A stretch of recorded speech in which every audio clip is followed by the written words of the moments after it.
Noticentro 1, CMI. En la Plaza de Bolívar en Bogotá, el presidente Gustavo Petro sancionó la reforma pensional. El jefe de Estado hizo un llamado a las ramas del poder y a los ciudadanos para que defiendan la transformación del sistema pensional en el país. Con esta firma, el presidente Gustavo Petro convirtió la reforma pensional en ley de la República. Hizo un llamado para no dejarla perder. No podemos tener miedo.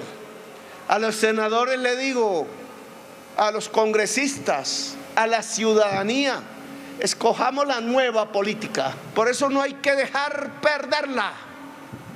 Por eso le solicito a la justicia desde aquí que la mire desde los ojos, no del dólar, sino del amor. El presidente Petro, sin mencionarlo, arremetió contra Iván Name, presidente del Senado, por el retraso en el trámite de la reforma pensional. Como ese codicioso que ciertos medios, porque dicen que recibió un soborno de un ladrón que entró al gobierno, entonces que es que lo íbamos a comprar. Fue el mayor opositor a las reformas políticas que el gobierno presentó al Congreso. Lo hizo con sevicia, lo hizo con maldad. El jefe de Estado insistió en que la reforma beneficiará a millones de adultos mayores en Colombia y agregó que es uno de los triunfos sociales más importantes de su gobierno. Noticentro 1, CMI. Los partidos Centro Democrático y Cambio Radical anunciaron que presentarán demandas en contra de la ley de reforma pensional. La reforma pensional ahora tendrá que enfrentar su examen en la Corte Constitucional, dado que congresistas de oposición anuncian demandas a la recién sancionada ley. Nosotros estamos de acuerdo en ayudar a los adultos mayores que no tienen pensión, pero eso se puede hacer, como ha reconocido el propio gobierno, sin la reforma y sin poner en riesgo esas pensiones de los jóvenes de hoy y sin afectar además a quienes hoy cotizan a los fondos de pensión privado, lo hacen sobre 1 o 2 salarios mínimos y que ahora van a tener que cotizar 3 años adicionales. Entre los argumentos exponen que la ley no tuvo su cuarto debate en la Cámara de Representantes. Dice que la ley fue pupitreada. Para nosotros es una reforma inviable, una reforma inconstitucional. Todos fuimos testigos de cómo se dio el trámite de esta reforma, que fue arbitrario, que no se permitió la deliberación, que no se permitió el debate, que no se permitió que se hicieran propuestas. Tanto el Centro Democrático como Cambio Radical anuncian acciones legales advirtiendo la inconstitucionalidad de la ley. Las disidencias dirigidas por alias Iván Mordisco lanzaron una amenaza contra la cumbre ambiental, la COP16, sobre diversidad, que se realizará en Cali en octubre. Frente a lo que sectores políticos tomaron como una amenaza contra la COP16 y contra la militarización del departamento del Cauca que adelanta al gobierno nacional, de alias Iván Mordisco, jefe de una facción del Estado Mayor Central Conjunto, antiguas FARC, el ministro de Defensa habló con Noticentro 1 CMI. A través de su cuenta en X dicen las disidencias: la COP16 fracasará aunque militarice con gringos la ciudad.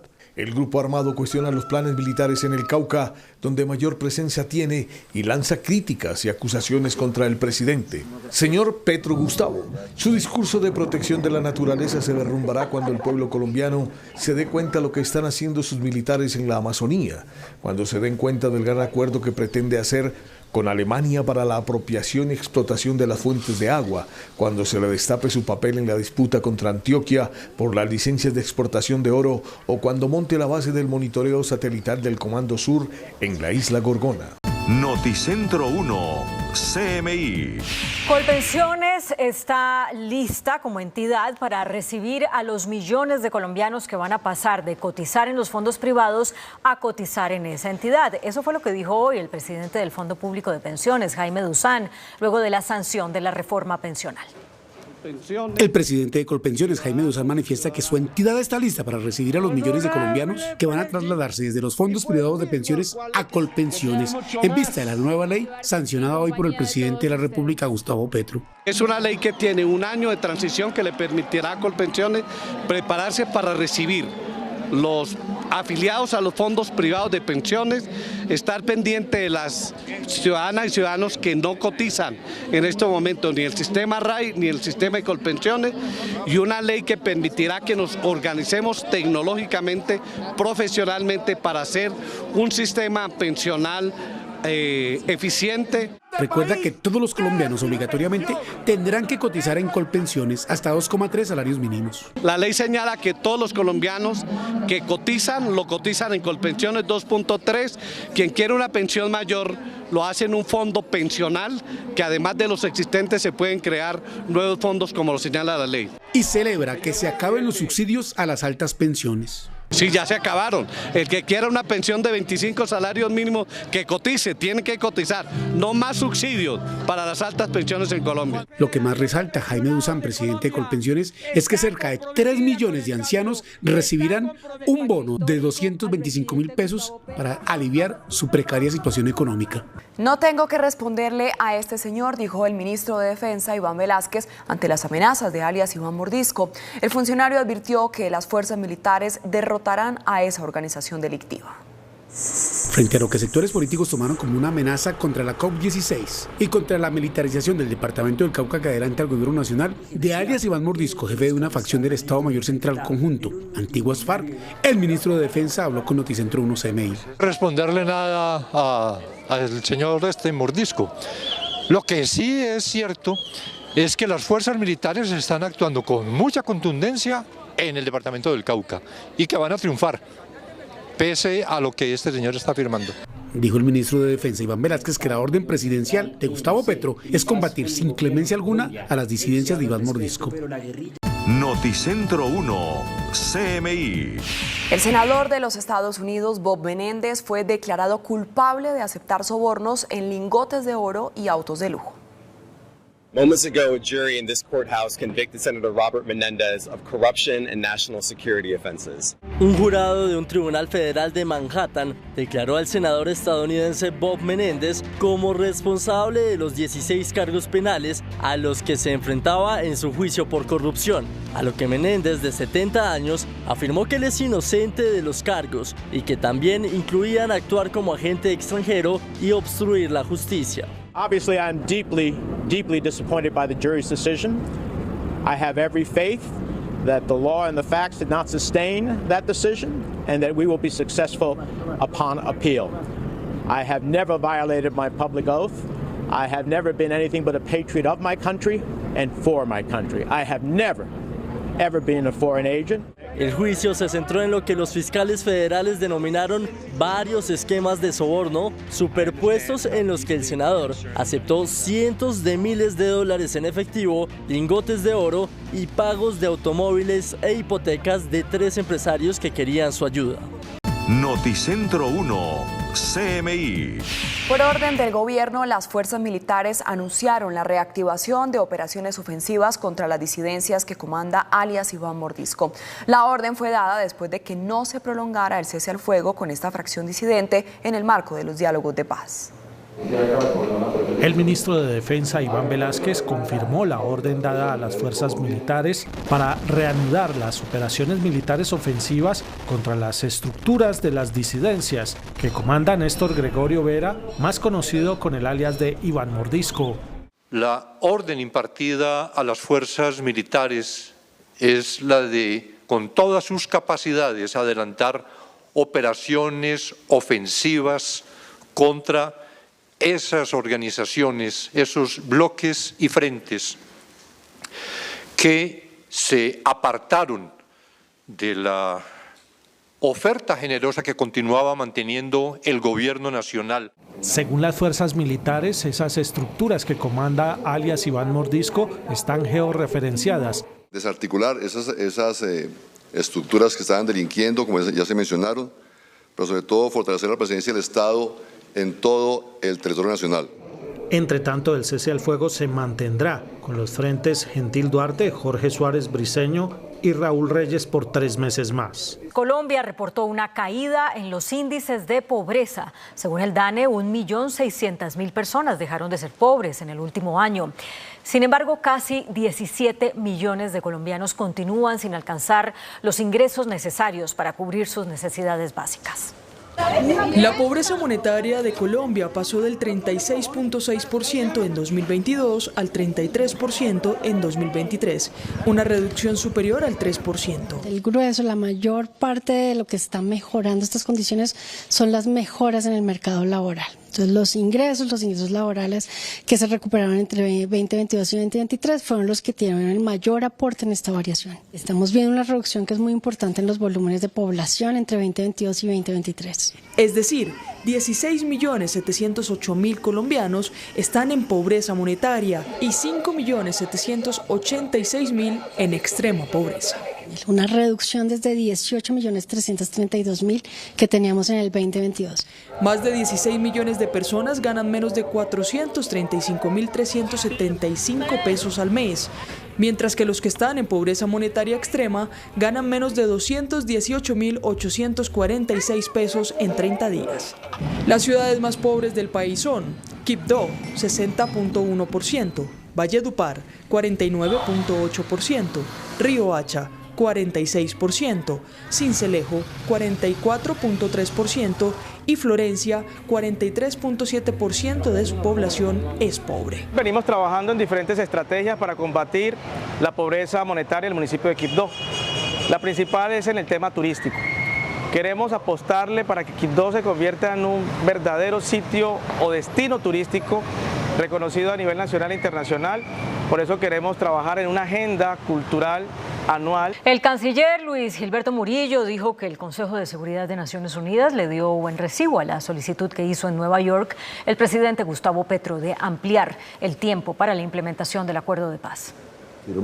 Satisfecho se mostró el canciller Luis Gilberto Murillo por la reacción del Consejo de Seguridad de las Naciones Unidas frente a la solicitud del Gobierno Nacional, en cabeza del propio presidente Gustavo Petro, de ampliar 7 años el tiempo para la implementación del acuerdo de paz con las FARC y la paz total. De muy buen recibo. Creo que la intervención del presidente muestra el compromiso que tiene este gobierno con la implementación plena y oportuna del acuerdo, en un nuevo significado, que sea la base para la implementación de la política de paz total. Entonces, yo creo que hay que resaltar eso, porque el hecho de que el presidente estuvo presente en la sesión del Consejo de Seguridad fue realmente una muestra muy potente de su compromiso. El canciller manifestó que en los próximos días el Consejo de Seguridad responderá a Colombia formalmente. Noticentro 1, CMI. Se conocieron los movimientos previos de la persona que cometió el atentado contra el expresidente Donald Trump. Estos muestran que el joven de 20 años planeó paso a paso su ataque. Por ejemplo, practicó el día anterior el uso de su arma en un club de tiro.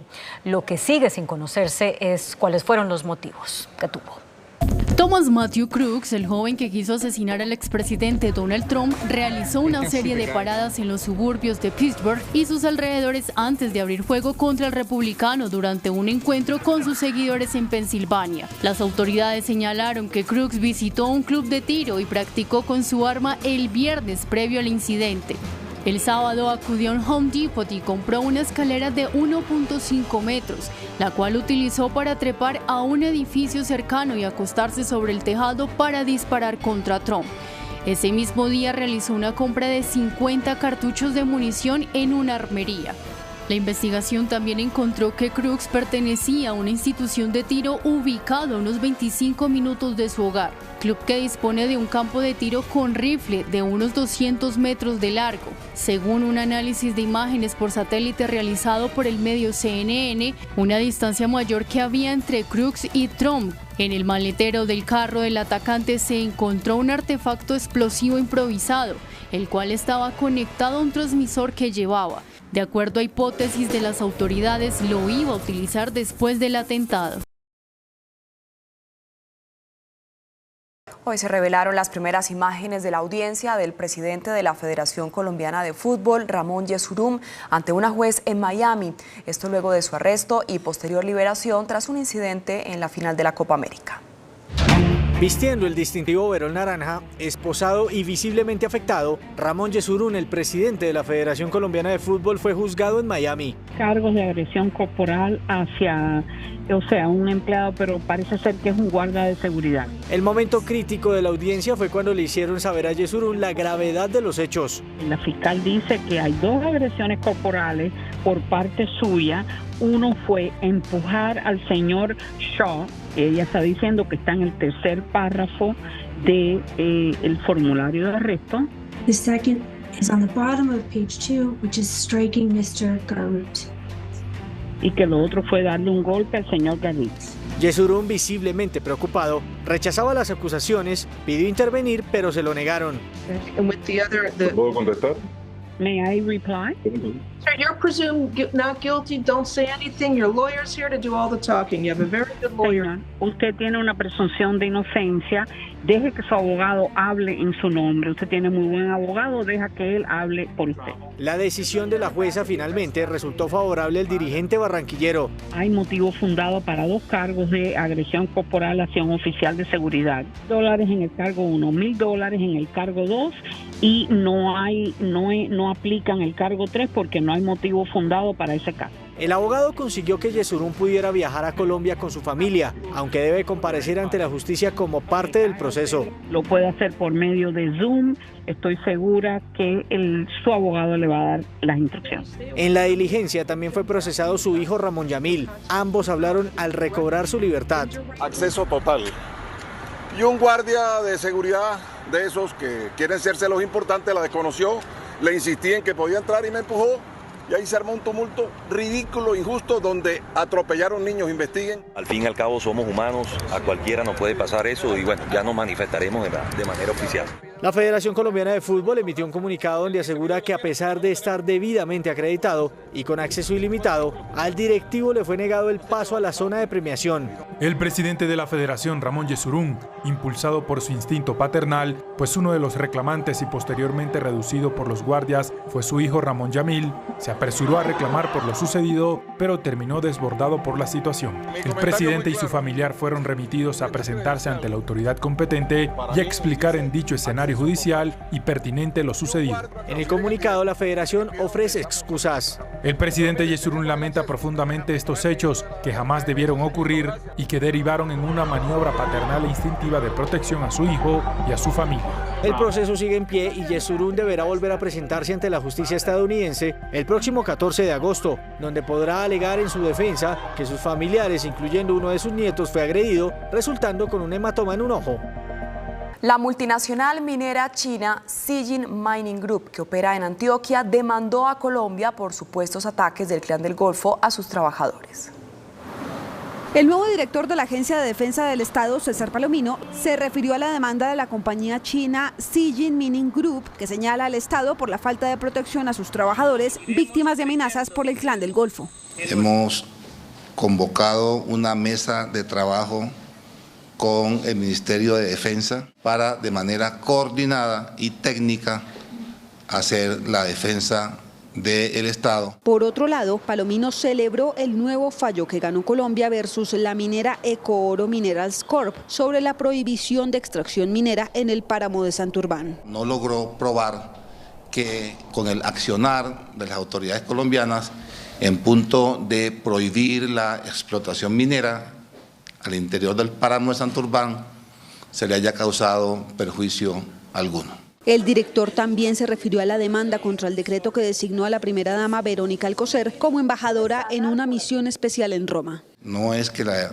agencia esté defendiendo a la esposa del actual presidente, sino es defendiendo la institución de la primera dama de la nación. El ministro del Interior, Juan Fernando Cristo, planteó hoy a los integrantes del Consejo Gremial Nacional la intención del gobierno de buscar consenso sobre temas como la paz y las reformas sociales y económicas. La reunión entre el Consejo Gremial y el ministro del Interior tenía un objetivo fundamental: comenzar a construir consensos en torno a la implementación del acuerdo de paz y las reformas que propone el gobierno ante el Congreso. Vamos a trabajar sin prisa pero sin pausa, en construir confianza, en mirar cómo podemos mandarle señales al país de que aquí sí es posible construir acuerdos mínimos en torno a unos temas que está necesitando Colombia. Los gremios aprovecharon para plantear la urgencia de implementar el plan de reactivación económica. Son muchas las cosas que hay que hacer en este momento, hay que hacerlas con real urgencia. No puede ser que llevemos más de 6 meses hablando de reactivación económica y no hayamos hecho nada. Todo lo que ha sucedido es que cada mes tenemos decrecimientos acumulados y no tenemos en este momento soluciones todavía a la vista. El gobierno promete un diálogo constructivo. La participación del sector privado es absolutamente fundamental en este propósito del acuerdo nacional y también en el propósito de la implementación del acuerdo de paz. Presentamos las denuncias por elefantes blancos, las megaobras sin concluir. El que presentaremos hoy es el Megacolegio San Felipe Neri de Cartagena, que duró más de 4 años para su reconstrucción y se presumen sobrecostos de 8.000 millones de pesos. La reconstrucción del Megacolegio San Felipe Neri era una de las construcciones que más impacto iba a generar en la comunidad del barrio Laya en Cartagena, sobre todo en sus estudiantes que permanecían con miedo de que la infraestructura les cayera encima por el mal estado. En 2017, la reconstrucción fue adjudicada al consorcio Colegio Neri por un monto de 8.487 millones de pesos. Ante el mal estado del colegio, este sería demolido para allí mismo crear uno nuevo. La obra tenía fecha máxima de entrega el 31 de diciembre de 2019, pero se paralizó. El contratista no tenía licencia de construcción y la comunidad educativa protestó.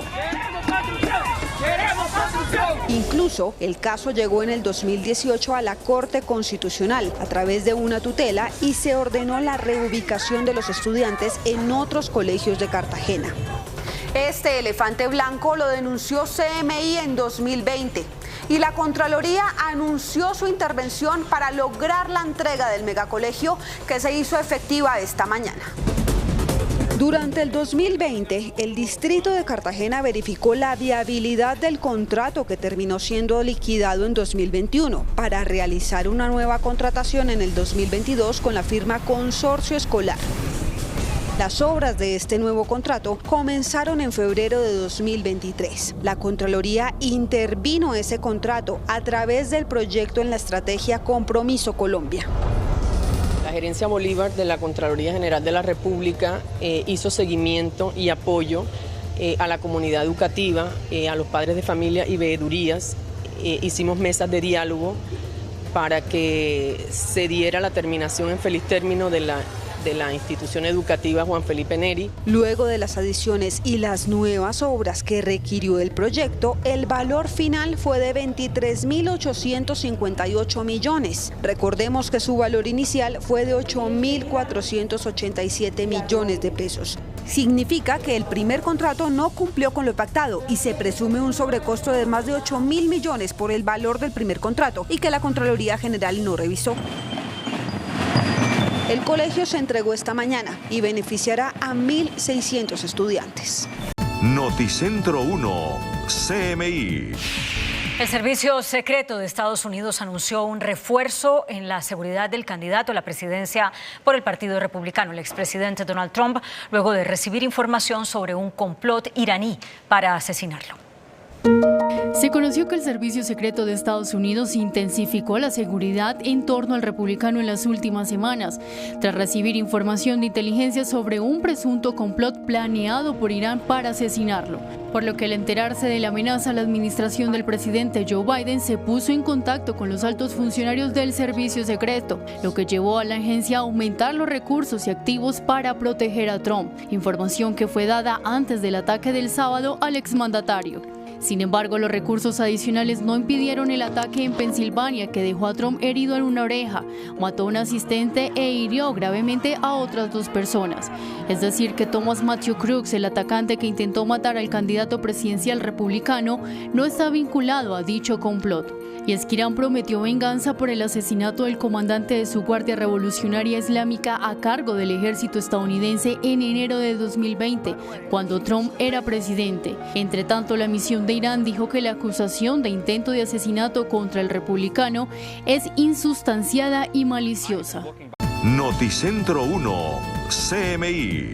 Bueno, y luego de la suspensión del cese el fuego con todas las estructuras al mando de alias Iván Mordisco, al tiempo que se prorrogó el cese al fuego por 3 meses con las disidencias dirigidas por alias Calarcá, el autodenominado Estado Mayor Central de las FARC dejó de existir. Se confirma además la división. Con quienes se mantienen en la mesa ya se logró un acuerdo sobre la agenda de negociación para la construcción de un posible acuerdo de paz.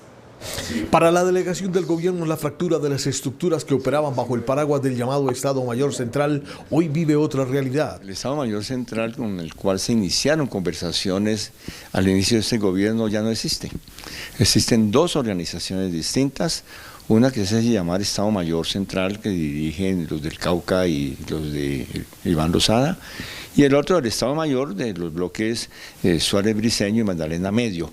Con esta organización, Estado Mayor, sin la C, es con quien estamos en la mesa, continúan en la mesa, se mantuvieron durante todo este periodo. Con quienes se quedaron en la mesa aproximadamente 1.600 hombres y mujeres en armas, ya hay agenda de negociación. Avanzamos en muchos temas. Uno, se fortaleció el mecanismo de verificación y se inició un proceso que llama de georreferenciación de los frentes que siguen en la mesa. En segundo lugar, se definió ya la agenda temática para la construcción del acuerdo de paz. En cuanto al tema de la georreferenciación para determinar y delimitar las zonas de ubicación de los bloques y frentes de este grupo, se conformó un comité técnico que tendrá presencia de las partes, un observador militar y otro policial y representantes de la oficina del comisionado de paz. En la agenda también se incluyó el tema de las armas. Pues se definió como punto de la agenda considerar el tema de seguridad y armas, conflicto, seguridad y armas. Y en su momento pues vamos a estudiar diferentes modelos que se utilizan en estos procesos frente al tema de las armas. Hay muchos modelos. En Colombia se han enunciado desde Marulanda en Uribe hasta hoy diferentes estrategias y hay que estudiarlas en su momento. También se estudiará un nuevo modelo de justicia transicional. Las partes acordaron una cumbre contra la deforestación en la Amazonía.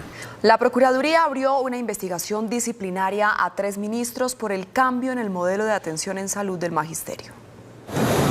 La Procuraduría abrió investigación disciplinaria a la exministra de Educación, Aurora Vergara, a la ministra de Trabajo, Gloria Ramírez, al ministro de Hacienda, Ricardo Bonilla, al ministro de Salud, Guillermo Jaramillo, y al presidente de la fiduprevisora, John Marín, y a representantes del Fondo Nacional de Prestaciones Sociales del Magisterio FOMAC por cambios de modelo en salud de los profesores. El documento habla de improvisaciones por la operación del modelo de salud que pone en riesgo la salud de los afiliados, según la Procuraduría. Según el documento, los pacientes con tratamientos que requerían continuidad no pudieron acceder a los servicios por barreras administrativas generadas por la falta de diligencia en la elección y posterior contratación de las IPS. Sobre este caso, el Consejo de Estado aceptó para estudio una demanda que busca declarar nulo el acuerdo con el cual se modificó la prestación del servicio de profesores y sus familias. Por su parte, el ministro Guillermo Alfonso Jaramillo aseguró que la nueva reforma a la salud será llevada al Congreso cuando ya esté concertada con los parlamentarios. Así como la reforma pensional fue sancionada hoy, eso espera de la reforma de la salud que volverá a ser presentada en esta legislatura. El ministro de esa cartera, Guillermo Alfonso Jaramillo, médico cirujano, dijo que esta y otras reformas que presentará el gobierno deben ser aprobadas por el Congreso de la República. Nosotros asumimos una responsabilidad como un gobierno a través del Parlamento y la única posibilidad de cambiar es a través de las reformas. Entonces necesitamos la paz y necesitamos todos y cada una de las reformas. Ministro, ¿cuándo radican la reforma a la salud, ministro? Una vez tengamos conciliado, como lo esperamos, sectores especialmente en el Parlamento. ¿Pero este 20 de julio no? Lo sabemos, es posible, cualquier momento que sea necesario. Aclaró el ministro que la reforma a la salud es fundamental para transformar el sistema en beneficio de todos los colombianos. Esto en medio de las críticas de diferentes sectores que dicen que la reforma a la salud quebrará el sistema. Por primera vez, la Jurisdicción Especial para la Paz llamó a juicio a un coronel en retiro por los denominados falsos positivos. Los expresidentes Álvaro Uribe y Andrés Pastrana rendirán testimonio ante la JEP. Por primera vez, la JEP llamó a juicio a un coronel retirado por los falsos positivos. Se trata del coronel en retiro Hernán Mejía Gutiérrez, que fue comandante del batallón de artillería número 2 La Popa en Valledupar entre el 2002 y el 2004. Al coronel lo acusan por delitos de homicidio en persona protegida, tortura y desaparición forzada. Él no aceptó cargos y asegura que siempre cumplió con su deber. A que brille después de 18 años toda mi gestión como comandante de batallón, como comandante de hombres que dieron su vida para salvar este país y como siempre, combatiendo a los enemigos de Colombia, y eso me ha costado casi la vida. Entre los testigos que la JEP llamó a declarar en juicio están los expresidentes Álvaro Uribe y Andrés Pastrana y el exparamilitar Edgar Ignacio Fierro, alias Don Antonio. Noticentro 1, CMI. La Fundación Paz y Reconciliación, al presentar su más reciente informe sobre estructuras armadas, advirtió sobre el crecimiento del Clan del Golfo y del llamado Estado Mayor Central. El informe, titulado con una pregunta, ¿plomo es lo que viene?, desarrolla el mapa de la presencia de los grupos armados ilegales en el país. El Clan del Golfo, hoy Ejército Gaitanista, pasó de tener presencia en 239 municipios en 2023 a 316 en 2024. El Clan del Golfo ha tenido un crecimiento en el último año aproximadamente del 17%. Es el grupo armado más grande en materia de presencia territorial en el país. El hasta hoy llamado Estado Mayor Central pasó de hacer presencia en 166 municipios en 2023 a 209 en 2024. En el último año identificamos que el Estado Mayor Central es el grupo armado que más ha crecido en materia de presencia territorial. Por su parte, el Ejército de Liberación Nacional, ELN, solo se expandió en el último año en 16 municipios y hoy hace presencia en 231. El ELN es el grupo que menos ha crecido en comparación con los otros grupos armados organizados. Según el informe, el crecimiento de los grupos armados ilegales se da por la falta de presencia del Estado en los territorios dejados por las FARC tras la firma del acuerdo de paz. Encontramos también que en el año 2018 y hasta el 2022 hubo un repunte en el crecimiento de todos los grupos armados organizados. Surgieron las disidencias de la FARC en 2018, 2019, Estado Mayor Central, Segunda Marquetalia. ¿Pero qué significa para las comunidades esta expansión territorial armada? Para las comunidades, que un grupo armado esté en expansión significa que va a intentar ampliar su control territorial. Eso quiere decir limitaciones a la movilidad. La extorsión y el secuestro, según la investigación, son los delitos que más crecimiento han tenido en el último año. El exalcalde de Cartagena, William Dow, deberá pagar más de 40 millones de pesos luego de que la Procuraduría confirmara la suspensión en su contra para ejercer cargos públicos. En un fallo de segunda instancia, la Procuraduría dejó en firme la suspensión e inhabilidad por 4 meses al exalcalde de Cartagena, William Dow, por referirse a los directivos de la Universidad de Cartagena como una plaga de corrupción y un nido de ratas. Para la Procuraduría, Dow faltó a su deber de decoro y ética como dirigente de la ciudad amurallada. La entidad explicó que al no estar en el ejercicio del cargo, la sanción se convierte a salarios devengados en el momento de la falta, que en este caso es un poco más de 49 millones de pesos.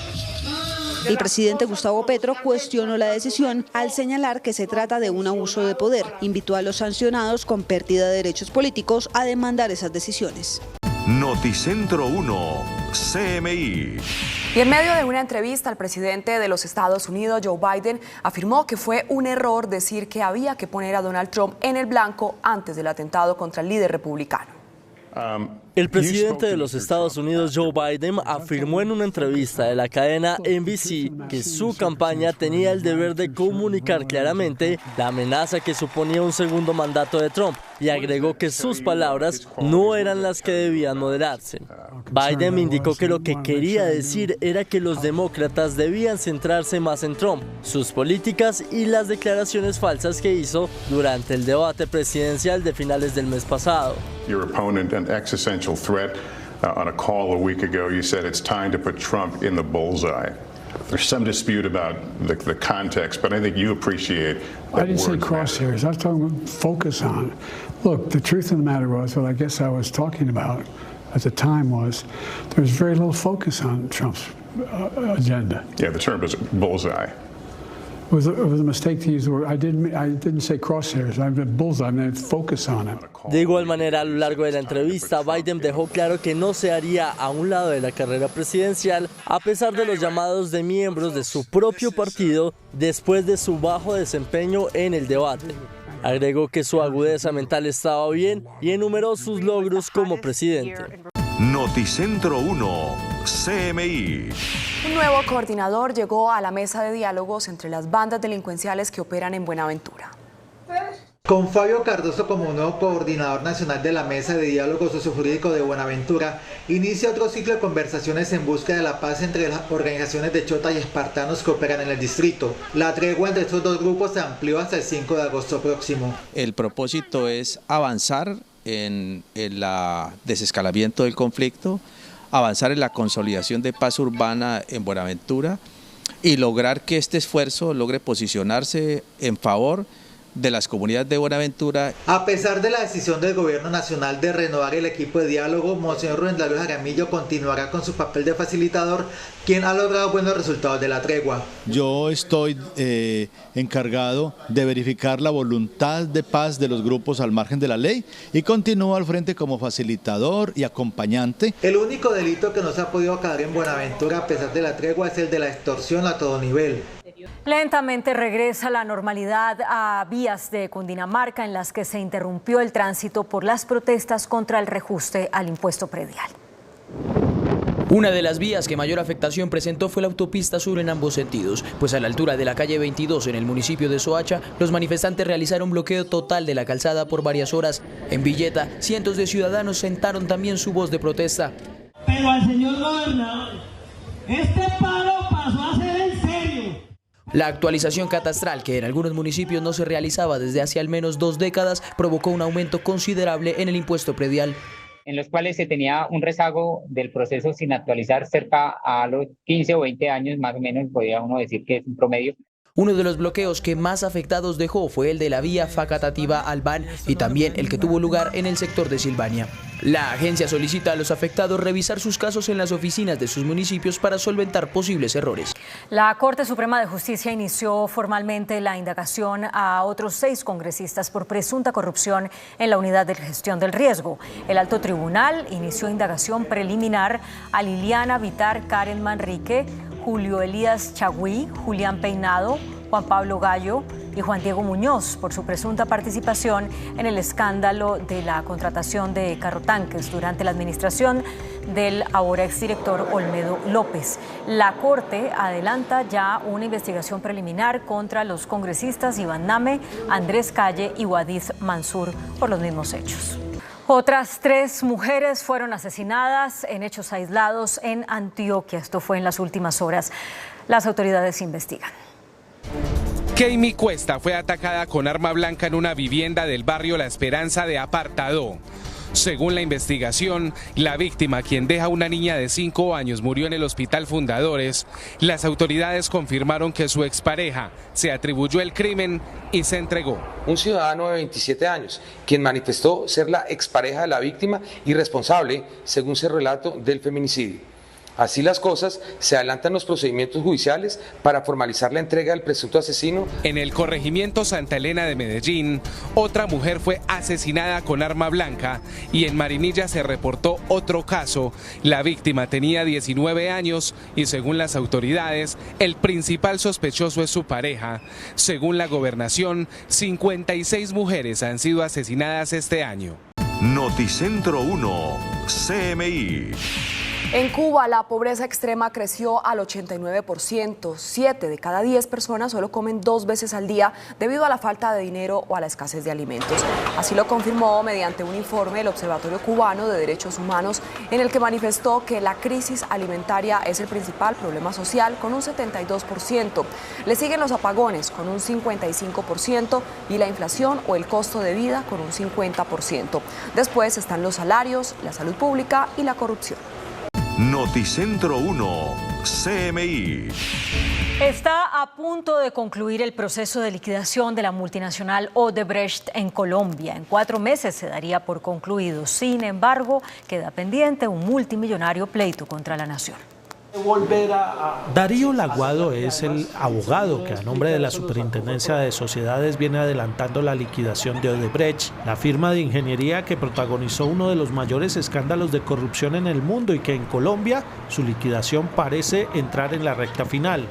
Esas compañías creo que van a cerrar su historia y su actividad económica y dejarán las huellas de lo que sucedió en 3-4 meses, o sea, este año, tal vez octubre, noviembre, todos esos procesos estarán concluidos.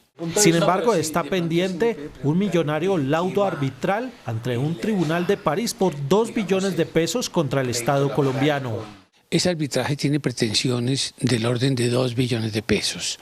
Ese tribunal pues ha ido yendo despacio, ya está, digamos, reactivo o activo pues nuevamente, y deberá definirse en un mes aproximadamente lo que será el futuro. Según el liquidador, los recursos recuperados alcanzaron para pagar a los trabajadores, pero queda una deuda pendiente de 1 billón de pesos en impuestos y créditos bancarios. Odebrecht nunca podrá pagar la deuda que queda pendiente. Lo que sí pudo pagar fue lo laboral. Lo demás quedó descalzo. La madre de la actriz colombiana Johanna Fadul fue víctima de la delincuencia en Bogotá. Ladrones la amordazaron en su propia casa y hurtaron sus pertenencias. Estos son los sujetos que se hicieron pasar por interesados para comprar la casa de la mamá de Johanna Fadul, ubicada en el norte de Bogotá. Una vez la mujer los dejó ingresar, los ladrones la amordazaron en el segundo piso y se llevaron joyas y dinero en efectivo. Se llevaron los celulares, se le llevaron relojes, carteras, gafas. O sea, el robo fue, si sumamos todo, fácilmente pasa los 20, 25, 30 millones de pesos. Después de golpear y amarrar a la mujer, los sujetos salieron de la casa con el botín en bolsas negras.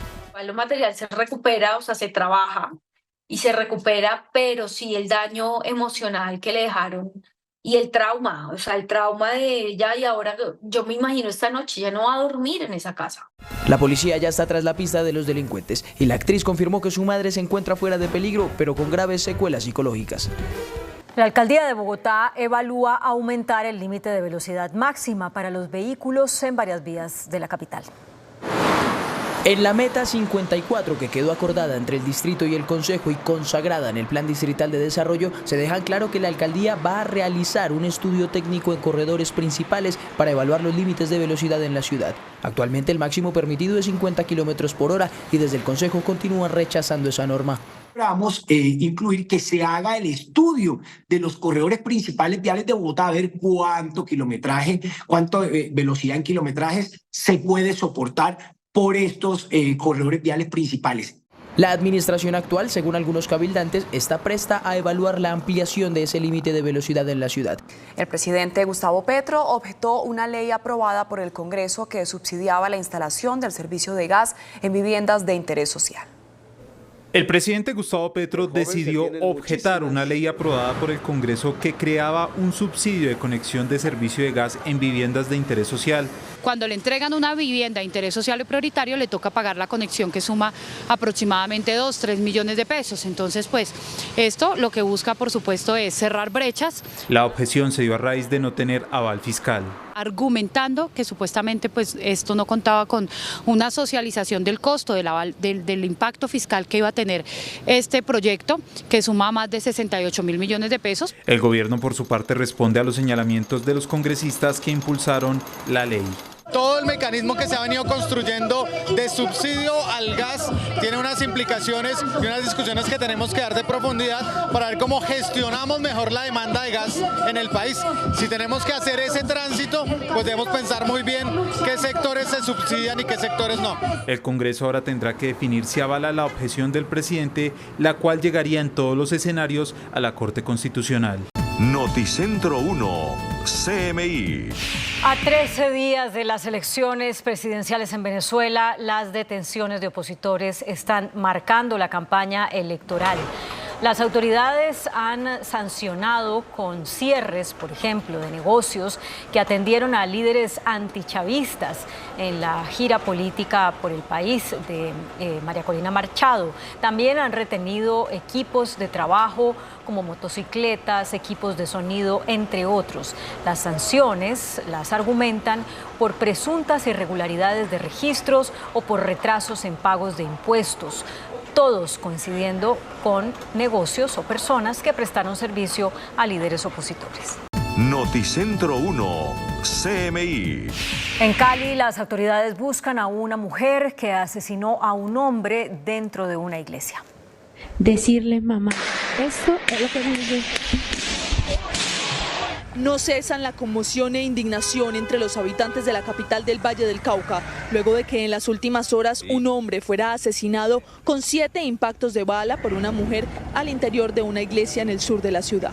Los hechos se presentaron en la parroquia Juan Pablo II. Entonces yo hago el llamado a los violentos que tenemos que tomar decisiones también diferentes a las armas, diferente a la muerte y ante todo pues quitar la vida a personas indefensas en situaciones vulnerables como es estar en un lugar sagrado. La víctima, que estaba acompañada de su esposa y su nieto, fue identificada como un hombre de 50 años de edad, quien presentaba antecedentes judiciales por los delitos de tráfico de estupefacientes y concierto para delinquir, y había sido capturado en el año 2016 por pertenecer a la banda criminal Los Maleteros. Los transportadores se levantaron de la mesa de trabajo en la que se discute una eventual alza en el precio del diésel. Hoy se tenía que realizar la segunda reunión consecutiva entre transportadores y gobierno para definir la fórmula del valor del diésel, luego de 5 meses de aplazamiento. Sin embargo, no se desarrolló. Lamentablemente, el señor ministro de Hacienda no nos incluyó a nuestra parte técnica, razón por la cual nos vimos abocados en salirnos de la mesa, toda vez que no hay igualdad entre el gobierno y el sector transporte que nosotros representamos. Así que de todas maneras nosotros tenemos la voluntad de seguir las mesas técnicas, pero con un diálogo igualitario, participativo, como es este gobierno.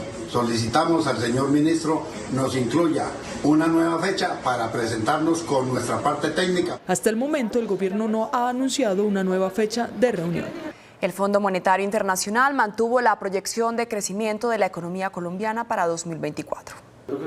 Según la banca multilateral, la economía mundial mostrará signos de recuperación en el segundo semestre del año, cifras que se verán reflejadas en 2025. El Fondo Monetario mantuvo las proyecciones de crecimiento a nivel global en 3,2%. Para el caso de Colombia también se estabiliza en 1,1%, aunque los mensajes apuntan a impulsar la inversión. Definitivamente debemos apoyar la inversión internacional porque hay mucho interés en apoyar a Colombia en medio de la incertidumbre global y local. Para América Latina se baja el pronóstico de crecimiento. Se espera que la reducción de tasas de interés en la región, incluyendo a Colombia, contribuyan a una reactivación. Sí hay mucho interés en Colombia por la importancia sociopolítica y socioeconómica que reviste la mejor esquina del mundo. Se espera también una mejora en las cifras de comercio exterior. Noticentro 1, CMI.